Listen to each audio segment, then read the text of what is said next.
Good afternoon. Good afternoon. I'm Stephanie Axelrod. I am a board member of the Seattle Public Library Foundation, and I am so pleased you could join us for this wonderful event today with Liz Camfiord of Penguin Random House. Welcome to all of our library supporters, donors, advocates, volunteers, board members, board alumni. Thank you so much for supporting the foundation and the library. I'd like to start with a land acknowledgement. The Seattle Public Library is on Indigenous land, and these are the traditional and unceded territories of the Coast Salish people, specifically the Duwamish people, past and present. And we acknowledge the land with gratitude, and we hope that you will use the library to study, understand, and act in a way that inspires you. Thank you for taking a moment to reflect. A few housekeeping items. Everyone is muted to start, and you'll have a chance to ask questions in a few minutes. If you need any technical assistance, including with captions, please use the chat box and a member of our team will assist you. And please use the Q&A button on your screen if you have any questions for our speaker, and she'll get to as many as she can after her presentation. And with that, I'm excited to introduce our featured guest today, Liz Camfiord. Liz has worked at Penguin Random House for more than 25 years, and she has generously joined us throughout the years to highlight amazing new books hitting the shelves soon. And we're so happy to have her here to help us get our winter reading lists ready. So let's turn it over to Liz. Welcome, and thanks for joining your fans here in Seattle. Oh, thank you so much, Stephanie. And I'm so excited. I hope there's some return customers, for lack of a better word, return patrons, and also some new folks on the call. So yes, I've got a range of titles, fiction, nonfiction, and I'll just jump right in.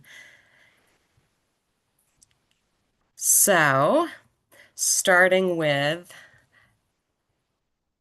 my picture. Um, I wanted to just familiarize those who are not with the Library Reads program. This is a program sponsored by the American Library Association that polls librarians and library staff throughout the country, libraries throughout the country, for their favorite reads. So every month, here we already have December, so a little earlier than the first of the month, they announce what the top 10 titles are, and we usually have a few titles on that list from Penguin Random House, and they're very often fiction and very often genre fiction, romance, mystery, and the like. And so I'm really happy to talk just very briefly about these because the rest of my presentation tends to be a little more literary and nonfiction focused. So this is a treat for the quick read, the cozy read, the genre fiction reader. So beginning with In Your Dreams. Now these are just the taglines. They're kind of cheesy but fun. So In Your Dreams, a homecoming to Rome, Kentucky sparks a new romance and lots of drama between two old family friends. And then in The Mating Game, two wolf shifters, reluctant to love, discover there's no fighting the call of the wild in this steamy romance. And then we have The Bodyguard Affair, and this is set in Canada by a Canadian writer, where a secret romance writer discovers that the hottest story of summer might just be the one happening between her and the Prime Minister's bodyguard. And then lastly, Grim Reapers, which is also set in Canada from a Canadian. When a determined killer targets her brother, a Grim Reaper risks everything to save him in this delightful, cozy mystery. So you'll have to read it to find out what's cozy about a Grim Reaper. And then I wanted to alert everyone that may not know that tonight you can actually watch the National Book Awards. It is live streamed on YouTube. You just go to nationalbook.org and you can register there. And then I think you can watch it, of course, after it happens if you can't make it at 5 p.m. Pacific time to watch them, but I just find them to be, it's so inspiring. The speeches, the introductions, just it's wonderful. And you can also watch on YouTube all of the finalists reading from their works. That was hosted last night. So go to nationalbook.org or nba.org, I think it is, on YouTube too, and you can watch that. So we are fortunate to have three books on the list, two novels, and one really startling, profound work of nonfiction. A Guardian and a Thief, I'll talk about a little bit later in my presentation. I read it. I love it. I want to just give it a little more time. And The Antidote, which is Karen Russell's latest novel, is set in the Dust Bowl with a witch in a small town in Kansas. So it takes from The Wizard of Oz. It borrows some inspiration from The Wizard of Oz. And this witch holds the town's memories. It's so inventive. It's so beautiful. It's so atmospheric. I can't imagine anybody not liking that novel. And then, yes, Omar El-Akkad, One Day Everyone Will Have Always Been Against This, is a short but such a powerful and important book of nonfiction, a critique of the West's war on terrorism, Gaza at its center, and really a critique of liberals. So I just found it really compelling. I listened to the audio and I read it, and he is up for the nonfiction National Book Award. Moving on to Hamnet, which releases in December. This is Maggie O'Farrell, one of our favorite Irish writers. She's written many books, but Hamnet really is the book that took off. So Hamnet is directed by Chloe Zhao, who directed Nomadland, which was a wonderful movie. This is obviously very different. So in theaters, we've got three different editions. The movie tie-in edition is right there on the left. And I just think that it's an incredible historical novel. It's about the death of Shakespeare's 11-year-old son, Hamnet, and this luminous portrait of a marriage and the family ravaged by grief and loss. And it's also just this reimagining of a boy whose life has been all but forgotten. His name was given to one of the most celebrated plays of all time, Hamlet. And on to our fiction. So this is a photo of our banned book bus, the Banned Wagon.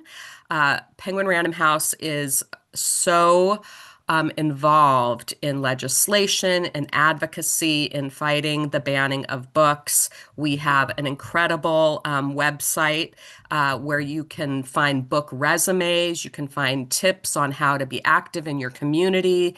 And we were named as a company one of Time Magazine's most influential companies, and largely because of this sort of advocacy that we do. So I love this photo, and I wanted to just point you in that direction if you want to be more involved or see what's happening with the banning of books and the challenging of books. So here is one of the first novels I want to talk about. This is The Loneliness of Sonia and Sunny by Karan Desai. It was nominated for the Booker Award this year. It's just the talk of the town. Every bookstore I go into, the booksellers are talking about this book and how much they loved it. It's an epic of love and family India and America, Tradition and Modernity. And she is really came on the literary scene with her book, The Inheritance of Loss. So when Sonia and Sunny first glimpse each other on an overnight train, they're immediately captivated, but also embarrassed by the fact that their grandparents once tried to matchmake them. Sonia is an aspiring novelist who recently completed her studies in the snowy mountains of Vermont, but she's returned to her family in India, haunted by a past relationship. And Sonny is a struggling journalist. He's resettled in New York City, he's attempting to flee his mother and the violence of his warring clan. And uncertain of their future, Sonia and Sonny embark on a search for happiness together as they confront the many alienations of our modern world. An Indie Next pick, which is kind of the version of Library Reads for independent bookstores, where they all vote on their favorite book. So highly recommend Sonia and Sonny. And then, yes, here's A Guardian and a Thief up for the National Book Award in Fiction. We will learn tonight if it wins. It was an Oprah Book Club pick.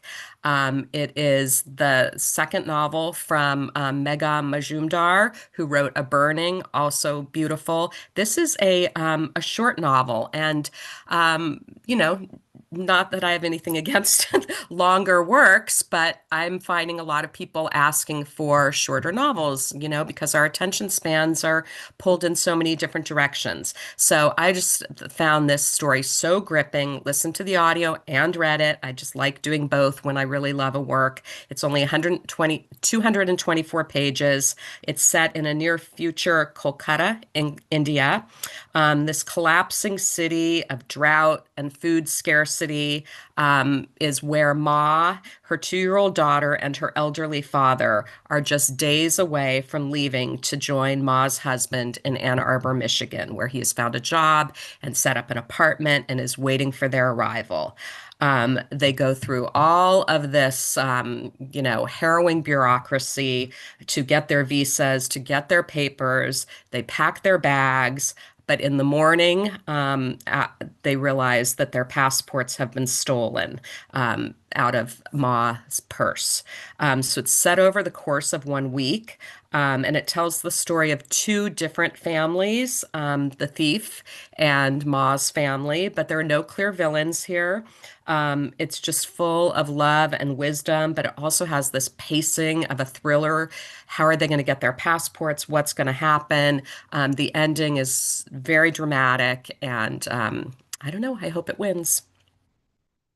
Then we have Cursed Daughters. So we have a really wonderful collection of Nigerian writers. The Nigerian contemporary literature of today is just so, I mean, we have Chinua Achebe and all of these classic authors, but the young writers coming out of Nigeria are just amazing. And certainly Oyankan Brathwaite is one of them. Came on the scene with My Sister, the Serial Killer, such a odd, amazing, magical, funny, weird novel. And now she has Cursed Daughters. This is a read with Jenna pick, set in Lagos, where we meet Ibun, who's given birth to her daughter, Enyi, on the day that they bury her cousin, who was one of her best friends, Monif. There is no denying that the newborn has a startling resemblance to the cousin, and so begins the belief fostered and fanned by the entire family that NEA is the actual reincarnation of Monif, and fated to follow in her footsteps in all ways, including her tragic end. So this is a novel about shaking off this family curse. It's funny, perceptive, and really astute about female rivalry and also superstition.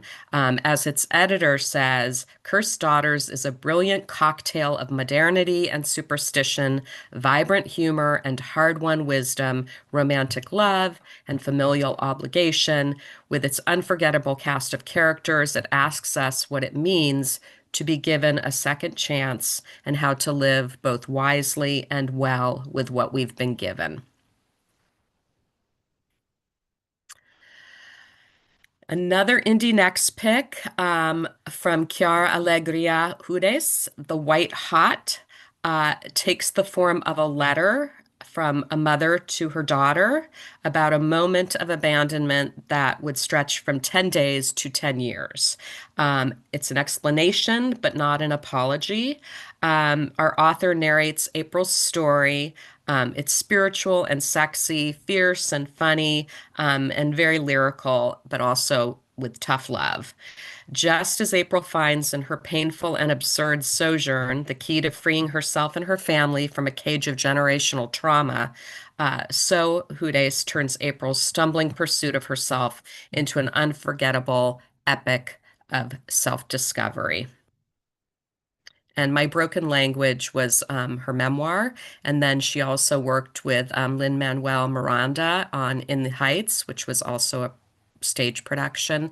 So she's got incredible credentials. And I just think that cover is so striking also. She won the Pulitzer Prize for My Broken Language. Oh, a Nobel Prize winner, Olga Tokarczuk, is one of my favorite writers. I loved Drive Your Plow Over the Bones. I could not read Books of Jacob. It's huge. I hope to in my retirement. But House of Day, House of Night, we've have the narrator who arrives with her husband in a village in remote southwest Poland. She knows no one. Before long, though, she discovers that everyone and everything there has a story. With the help of her neighbor, the eccentric Marta, she pieces together the fragments of the living and the dead. There's the drunk Marek who discovers he shares his body with a bird, and Franz Frost, whose nightmares come to him from a newly discovered planet. There's the man whose death, with one leg on the Polish side, one on the Czech, was an international incident. And there are the German soldiers, not long departed, who still haunt the region. Shard by shard, from the founding of the town to the lives of its saints, these stories capture not only a history, but a cosmology. And I was talking to a bookseller maybe yesterday just about Poland and about oh yeah, we were talking about the video game The Witcher, which its origins are by the Polish writer whose name I can't remember right now. But anyway, just talking about how Poland is one of the most invaded countries and just their history and the art that comes out of Poland is incredible. And Olga just is, she won the Nobel Prize and she's an amazing writer and she's got a great translator. So every translation has been just wonderful. And then something a little bit different. If you're looking for a new Scandinavian crime series, this is the third novel in the Holland Suite series. This is a Scandinavian police procedural, and all the reviews say it's his best yet. It won the Best Nordic Crime Novel, which is called the Glass Key Award, Best Swedish Crime Novel, and it's the winner of Denmark's prize for Best Translated Crime Novel.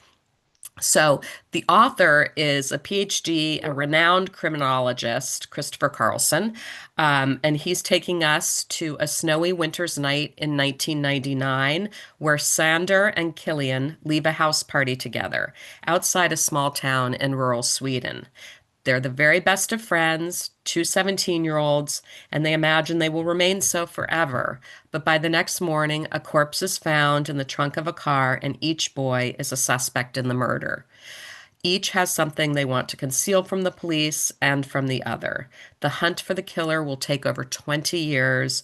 It will see the lead detective leave the force forever, and it won't end until a second body turns up in similar circumstances and the tight-knit community's secrets are finally brought to light. So my understanding is these can be read as standalones. I think he's going to continue the series. Like I said, the reviews have just been fantastic. And now for the sophomore novel from Gabrielle Talent. This is Crux. My absolute darling, was a sensation on so many best of the year lists when it came out.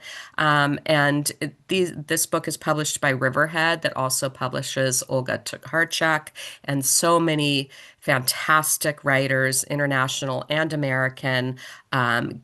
Gabrielle. Oh, a typo on my slide. So sorry, Gabrielle. Um, Gabrielle Talent is American. He's written this novel. Also, I'm seeing a segue here about two teenagers in their last year of high school in the southern Mojave Desert. One is a gifted golden child, the other a mouthy burnout. They love rock climbing. They climb boulders in trash-strewn parking lots during cold desert nights. They seal their unique bond and dream of a life of adventure.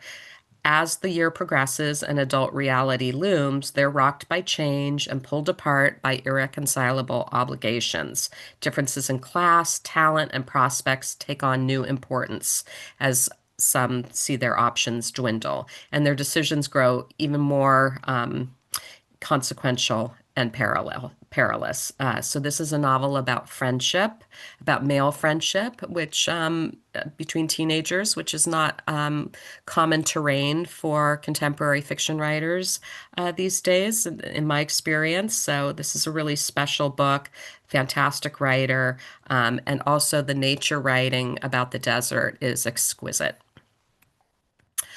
George Saunders is, we have been publishing George Saunders since his very first collection of short stories, Civil War Land and Bad Decline. He's incredibly popular Syracuse literature professor of Russian literature at Syracuse University, although now he lives near me in Santa Monica. And we have his next novel coming out in January. Everybody's so excited about it. If you didn't read his short stories, you may have read Lincoln in the Bardo, which was an incredible novel about Lincoln and grief, the grief of his son. So Vigil is told with the typical wit and wisdom of George Saunders. It takes on, however, the gravest issues of our time. The menace of corporate greed. So it's a tale of life and death, good and evil, and the thorny question of absolution. And it's a total feat of imagination because herein we meet Jill Dahl Blaine, who finds herself hurtling toward Earth, reconstituting as she falls, right down to her favorite black pumps. She's plummeting towards her newest charge, yet another soul she must usher into the afterlife, and lands headfirst in the circular driveway of his ornate mansion. She's performed this sacred duty 343 times since her own death. Her charges, as a rule, have been greatly comforted in their final moments. But this charge, she soon discovers, isn't like the others. He's the powerful K.J. Boone who will not be consoled because he has nothing to regret. He lived a big, bold, epic life, and the world is better for it. Isn't it? So, oh, cannot wait to read this. Short stories by masters. We've got The Pelican Child, again, a short volume, 176 pages, but you would never know it by the depth of everything in this book. It is her 13th book. I have been reading Joy Williams since I started working in a bookstore in the early 1980s. She's 80 years old right now. She's at the height of her powers. This was long listed for a National Book Award. That's rare for a collection of short stories. And these are 11 dark, weird, visionary stories about lost souls and also an astute critique on American culture, like George Saunders gave us. So here's a line from it that I liked by one of the characters. I tried to relate only to what is immediately verifiable. Here we meet lost souls, like the twin sister heiresses of a dirty industrial fortune in a story called After the Haiku Period, who must commit a violent act in recompense for their family's deeds. In the story Nettle, a newly grown man who still revolves in a dreamscape of his childhood boarding school innocence, the ghost of George Gurdjieff, on an obsessive visit to the Arizona birthplace of the shining Susan Sontag. Okay, how many threads is that? The Pelican Child story is about child who lives with the bony, ill-tempered Baba Yaga in a little hut on chicken legs. So these are fantastical, but also incredibly poignant about our times. And then to have a Salman Rushdie book on my list here is really remarkable, a book of short stories. This follows his memoir, Knife, which you may know, may have read, may be aware of. Certainly, it came of such a horrific crime and an incident where Salman Rushdie was at a literary event and was attacked by a madman, and he lost an eye. So these are stories about what comes into focus at the proverbial 11th hour of life, which he has been feeling. They span three countries in which Salman has made his work, India, England, and America, and feature this unforgettable cast of characters. Here are a few tantalizing things about the stories. First, there's In the South, which introduces a pair of quarrelsome old men. In The Musician of Kahani, a musical prodigy from the Mumbai neighborhood featured in Midnight's Children, uses her magical gifts to wreak devastation on the wealthy family she marries into. In Late, the ghost of a Cambridge Don enlists the help of a lonely student to enact revenge upon the tormentor of his lifetime. Oklahoma plunges a young writer into a web of deceit as he tries to figure out whether his mentor faked his own death. And The Old Men in the Piazza is a powerful parable for our times about freedom of speech, as I lose mine. No. The collection asks, do we accommodate ourselves to death or rail against it? Do we spend our 11th hour in serenity or in rage? And how do we achieve fulfillment with our lives if we don't know the end of our own stories?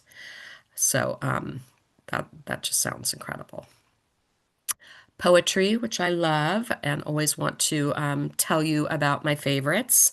Archive of Desire is such an amazing collection that just came out by Robin Coss Lewis, who won the National Book Award for her debut collection, which was called Voyage of the Sable Venus, which was ekphrastic poetry inspired by paintings of Black women and she took that as her inspiration for that collection. In this collection, she is really a tribute honoring, inspired by the queer Alexandrian poet C.P. Cavafy. She certainly hopes that this will bring more readers to Cavafy. This is reaches across centuries, expresses what's timeless and not bound by our current moment or our single selves. The discipline, the glory of art, the give and take of love, the kiss that lives in the moment, the unfolding journey of being human, whose contours only become clear with the passage of time, the igniting of memory, and the words we find to describe the journey. That's what's in this collection. I loved Robin's epilogue.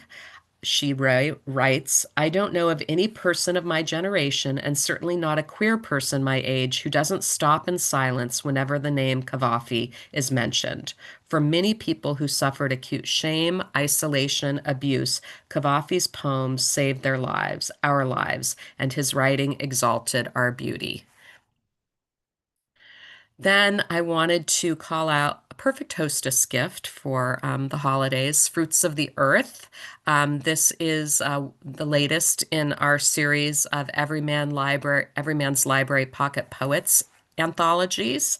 It's a unique anthology that goes from classic to contemporary poets, celebrating fruits and vegetables, grains, nuts, spices, and their meaning in our lives. So many poets in here, but I'll just pick out a few to tell you about. So we've got Robert Frost's After Apple Picking, Gwendolyn Brooks's The Bean Eaters. We have Sylvia Plath's Mushrooms, Michael Ondaatje's The Cinnamon Peeler, Seamus Haney's Blackberry Picking, Pablo Neruda's Ode Ode to the Artichoke, and just on and on. Rita Dove's Parsley. So peaches, figs, asparagus, olives, onions, peppers, nuts, coffee, chocolate, saffron, and nutmeg. The range of subjects is sure to whet the appetites of poetry lovers everywhere. And yes, I think it would make us such a sweet gift. And for something totally different, but I always want to tell you what's coming new from Penguin Classics. I'm fascinated by cults. I think I've seen every cult documentary that's been aired.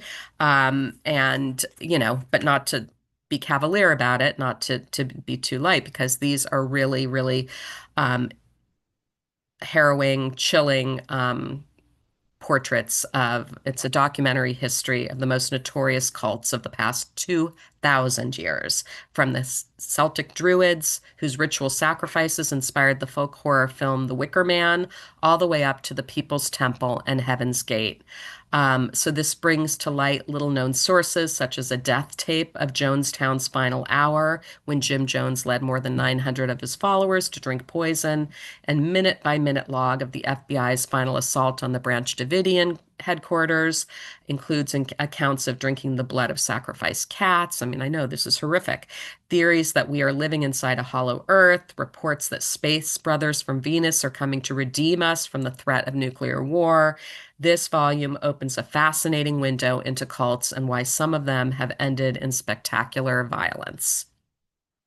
And as an antidote to that darkness and that craze insanity, I have a gem of a classic available for the first time in English now, or at the end of this month, A Book for Christmas. It's an enchanting selection of Christmas tales by the Nobel Prize winning Swedish national treasure, Selma Lagerlöf. As I said, now available in English for the first time. Here are stories like a little girl who receives a gift to treasure, creatures of the forest gathering to celebrate the new year. An evil noblewoman schemes against her beautiful niece. So there are dark stories, there are light stories, but it's about magic and miracles, weaving in Swedish folklore, fables, and heartfelt joy and festive wonder. Beautiful book.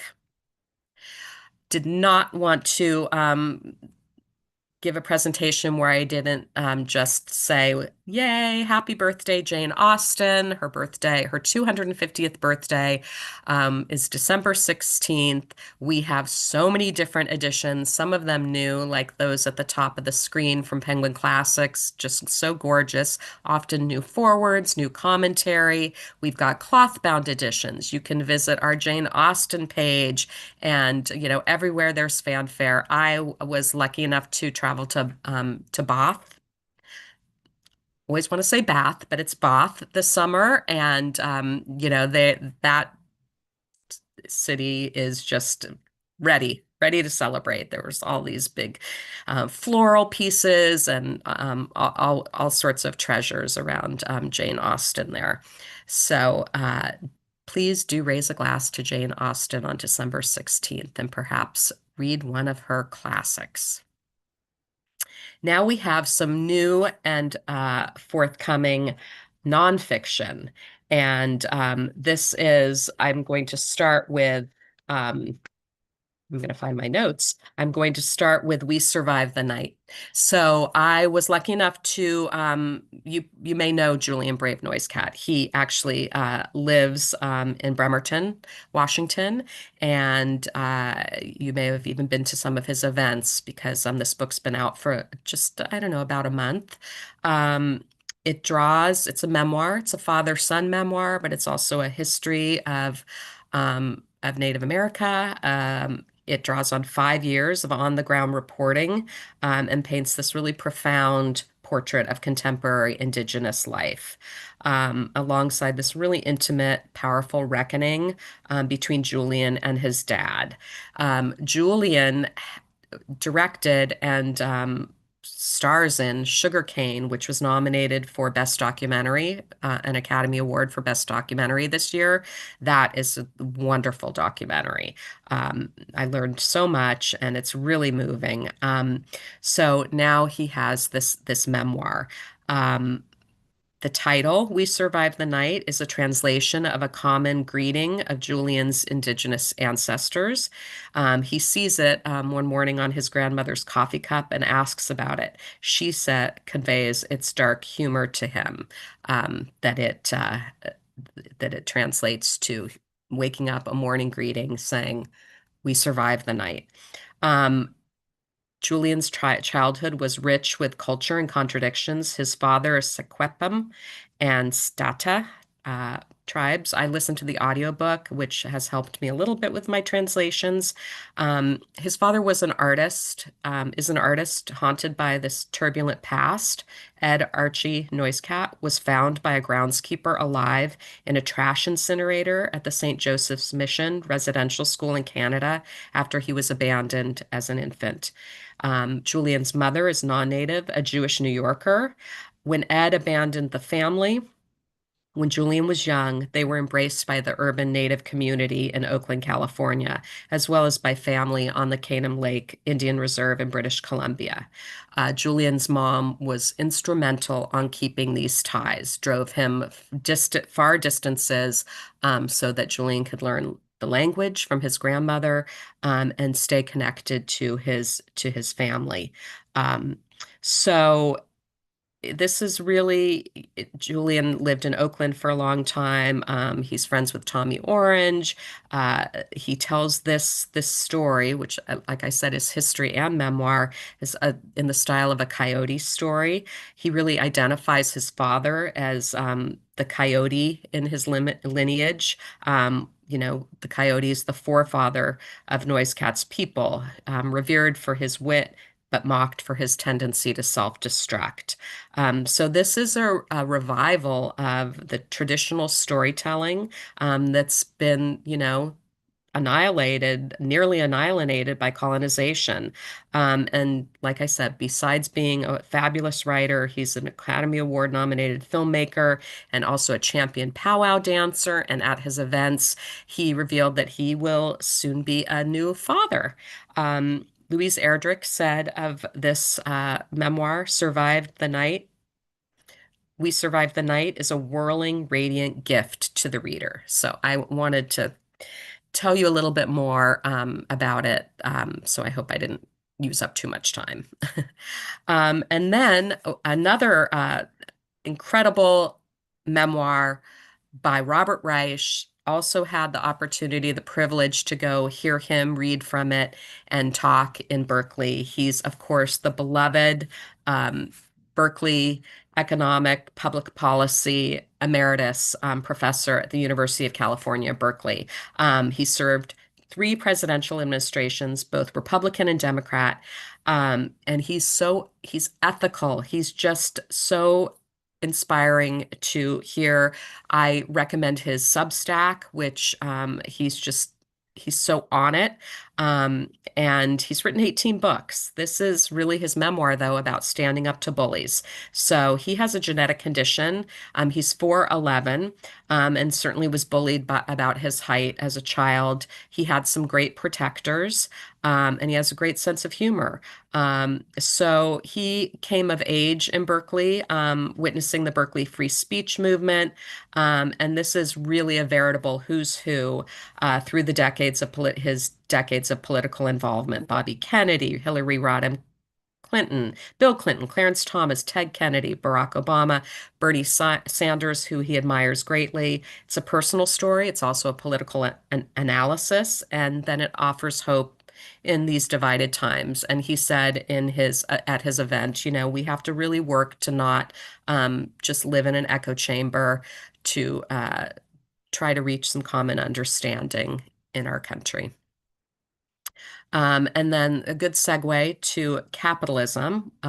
This is a global history, a landmark event from a history professor at Harvard, an award-winning history professor, draws on archives on 6 continents. Capitalism locates important modes of agency, resistance, innovation, and ruthless coercion everywhere in the world, opening the aperture from heads of state to rural cultivators. Our author shows that despite the dependence on expansion, there always have been and are still areas of human life that the capitalist revolution has yet to reach. And by chronicling capitalism's global history, he exposes the reality of the system that now seems simply natural. It is said that people can more easily imagine the end of the world than the end of capitalism. So there's one ultimate lesson here in this extraordinary book, how to leave that behind. Though cloaked in a false timelessness and universality, capitalism is, in reality, a recent human invention.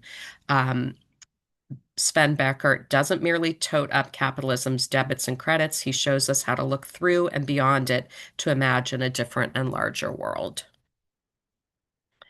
Um, and there's a segue, the American Revolution. So we will be celebrating next year, or we will be acknowledging next year, our 250th um, uh, anniversary of the Declaration of Independence. Ken Burns' documentary has just started airing, six-part documentary on last Sunday. You know what an amazing documentarian he is. The Vietnam War was incredible. This is in that vein. It has guest essays from many historians. It's full of print, this companion is full of prints and drawings, paintings, texts, all woven together with the words of Thomas Paine, revealing a nation still grappling with the questions that fueled its remarkable founding. So yeah, I guess we would be on the fourth night of it. So gorgeous gift, beautiful production for the American Revolution and intimate history. And Ken Burns is a national treasure. Zadie Smith has a new book of essays. She's a great essayist, a great novelist, came on the scene with this spectacular novel, White Teeth. And has written essays about just a range of subjects that have been capturing her attention. In an interview, she talked about speaking to a classroom of 13-year-olds, just talking to them about turning off their phones and she's so concerned, of course, about young people and their attention spans and their screen usage. So here she's taking an exhilarating look at artists, including Kara Walker and Celia Paul. She also invites us to the movies and to think about the movie Tar, which she writes about, to New York to reflect on the spontaneous moments there that connect us. On a walk down Kilburn High Road in her beloved Northwest London, and then welcomes us to mourn with her the passing of writers very important to her, Joan Didion, Martin Amis, Hilary Mantel, Philip Roth, and Toni Morrison. She considers changes of government on both sides of the Atlantic and the meaning of the commons in all our lives. So I found out so much that I didn't know about Peter Matheson, who I knew from, his books and thought of as a naturalist and an incredible writer, travel writer. This is the first biography of Peter, which covers his whole life. So it took Lance Richardson 8 years to write it. Again, most of us know Peter Matheson for his mystical Himalayan travelogue, The Snow Leopard. I didn't know this, but for co-founding the Paris Review, he was born in 1927. He passed away in 2014, and his life was full of contradictions. He was by turns a Zen priest, an LSD pioneer, a social activist, a novelist, a nature writer, who's the only writer to win National Book Awards in both fiction and nonfiction. He developed the genre of environmental writing. And, he was born into a wealthy family while at Yale, along with classmates like William Buckley Jr. He was covertly recruited by the CIA. And the question of the CIA's funding of the Paris Review is like a spy thriller in this book. Um, Matheson quit the CIA, later expressing embarrassment over his involvement. The research process was incredible. Richardson wrote in a letter to booksellers. I interviewed hundreds of people and forged some wonderful friendships, including with Matheson's widow, Maria. I spent countless hours in archives around the country, combing through old journals and correspondence. I also mounted an expedition across the Himalayas of Nepal to Shegompa, the crystal monastery at the heart of the snow leopard. My lungs nearly gave out with pulmonary edema at 17,550 feet, but it was worth every gasp to reach the spare and silent place Matheson considered a paradise on earth. Here is Sue Kidd, who I read The Secret Life of Bees. That was her debut novel, which she wrote when she was in her 50s. This is a memoir, it's a writing reference. It's so beautiful, great for aspiring writers, but also just about a woman's coming into herself and her creativity. Uh, she pulls from her own life and the lives of other writers like Virginia Woolf and Maya Angelou and Harper Lee, many others. This is like a map to anyone who has ever felt lost as a writer. It's so warm and interesting and encouraging.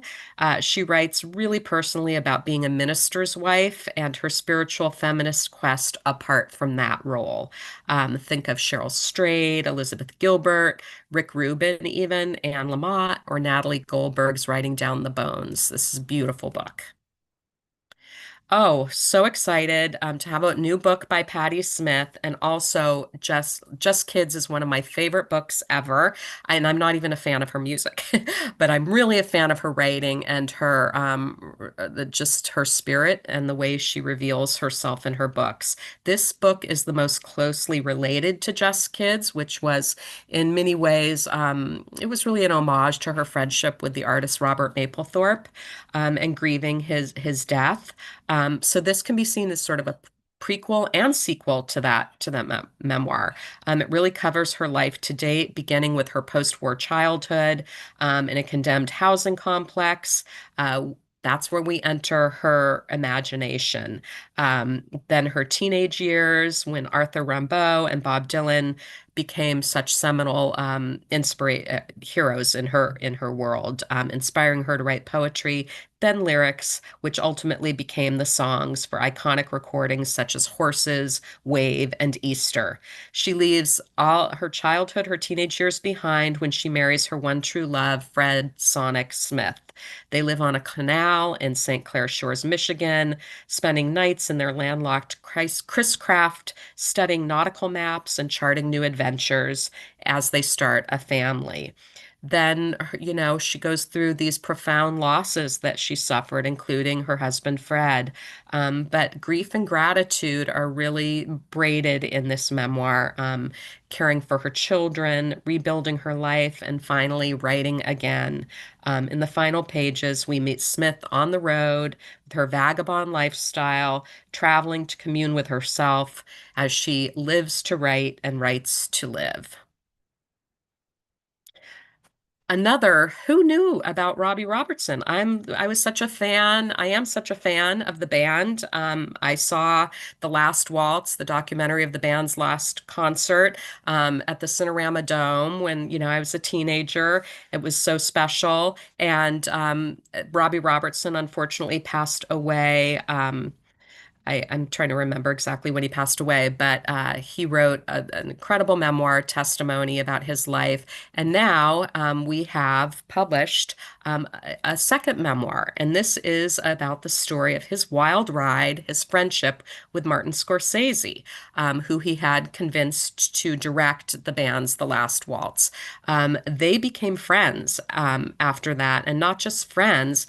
After the band disbanded, Robbie Robertson was sort of at a loss. His marriage was collapsing, and he arrived on Scorsese's Beverly Hills doorstep only to find his friend in similar straits. Before that night was out, Scorsese had invited him to move in. Both men, already culture transforming stars before the age of 35, stood at this creative precipice, yearning for something new, seeking something new. Um, So this explores the excess and experiences in the long hangover of the 1970s. It's got a cast of characters: Robert De Niro, Harvey Keitel, Fellini, Sophia Loren, Liza Minnelli, many more. And I love the photo on the front, and I just think it's fascinating, this friendship, and so sweet. Ah, My Little Donkey. How cute is that donkey? This is a collection of searching, curious, surprising essays. I am finding that people are really gravitating to essay collections, and we've been publishing some really beautiful ones. So this is one of those from Catapult, which is one of our small presses that we distribute. So the author who wrote Guesswork had decided to move in her 60s to a small Italian village, these explore selfhood, coincidence, inheritance, and the impermanence of identity.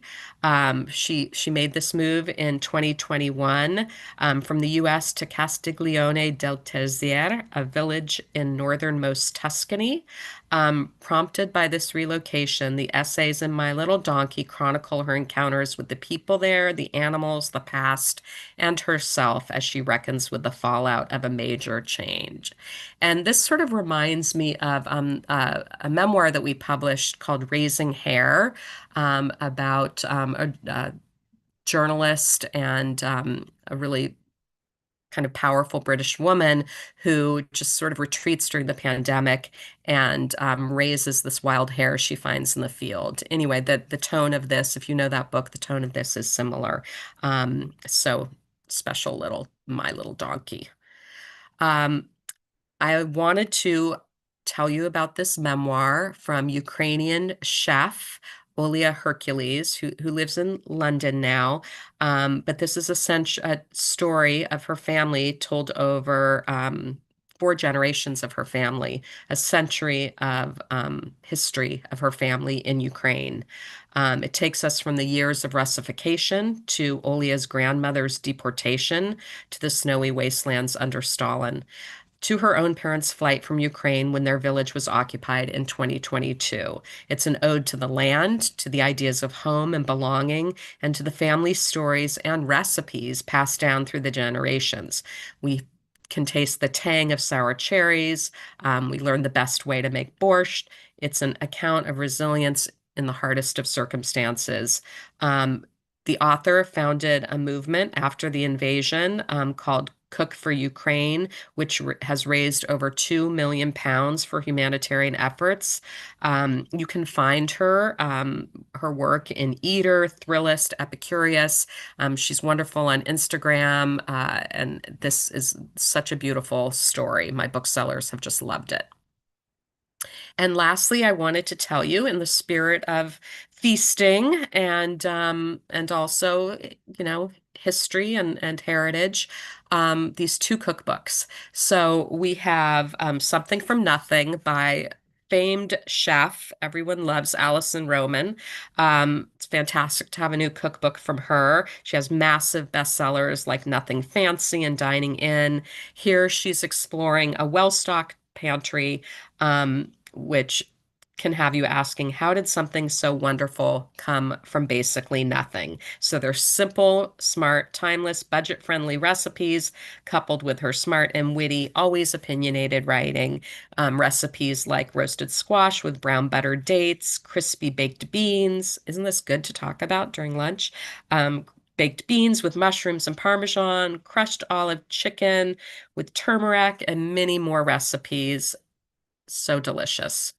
And then Turtle Island is a unique cookbook because it's a cookbook and it's also an incredible exploration about the delicious foods that have for millennia linked the environments, traditions, history, and cultures of the native communities of the North American continent, with ancestral and modern indigenous recipes from three-time James Beard Award winner Sean Sherman, Oglala Lakota, a leading figure in the indigenous food movement and founder of the Sioux Chef.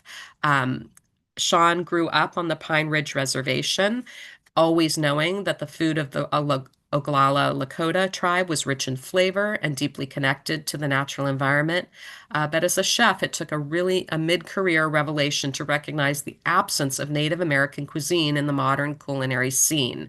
Since then, he's been on a mission to understand and highlight these beautiful and diverse foods and traditions that have continued to thrive through the centuries. So this Turtle Island has quite the narrative to it too. It's not just a cookbook, it's so much more. So that is it. I thank you. I also want to tell you to please visit for more, not just the Banned Books hub with Penguin Random House, but also our Borrow, Read, Repeat newsletter, which has like contests and all sorts of wonderful tidbits about new releases. So thanks for your attention. Wonderful. Thank you. You're Uh, welcome. I seem to have lost my video, but can you all hear me? Oh, yes. Okay, very good. All right. Well, let us thank you, Liz, You're and welcome. you have just given us some great suggestions, and I think we're all going to rush to place holds on the library Libby app. But we'd love to get your questions. So if you have some in the chat, please put them in the chat. And there's one comment here. I'll read it. A fabulous British poet, Lucas Jones, has a new book forthcoming from Ebury Press, which I think is a subsidiary of Penguin, but his books are not available in the US. Will they be?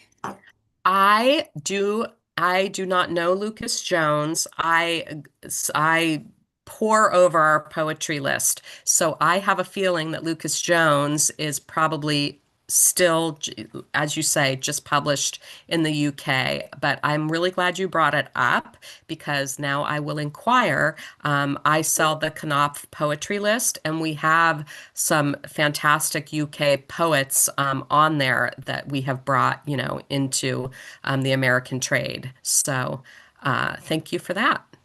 Sure. And let's see, there's a second one.